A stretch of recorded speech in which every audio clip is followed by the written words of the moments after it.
أعوذ بالله من الشيطان الرجيم أعوذ بالله من الشيطان الرجيم সুন্দর কণ্ঠে তেলাওয়াত করেছো, ভবিষ্যতে আরো সুন্দর করো। আমাদের এবারের প্রতিযোগী মোহাম্মদ ওসমান গনি। السلام عليكم ورحمة الله وبركاته.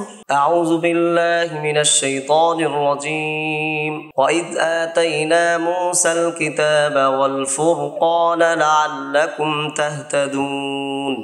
أعوذ بالله من الشيطان الرجيم. بسم الله الرحمن الرحيم. وإذ آتينا موسى الكتاب والفرقان لعلكم تهتدون. وإذ قال موسى لقومه يا قوم إنكم ظلمتم أنفسكم باتخاذكم العجل فتوبوا إلى بارئكم فاقتلوا أنفسكم ذلكم خير لكم عند بارئكم فتاب عليكم إنه هو التواب الرحيم.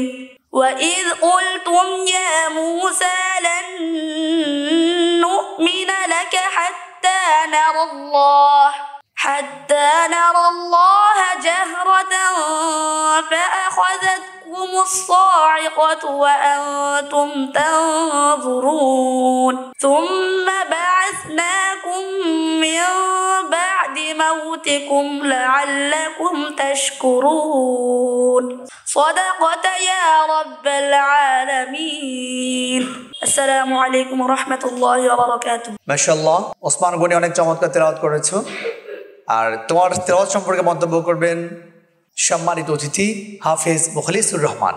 মাশাআল্লাহ, ওসমান গনি তুমি অত্যন্ত সুন্দর কণ্ঠে তেলাওয়াত করেছো, ভবিষ্যতে আরো সুন্দর করো এই আশা ব্যক্ত করে এবং দোয়া কামনা করে আমি আমার কথা শেষ করছি।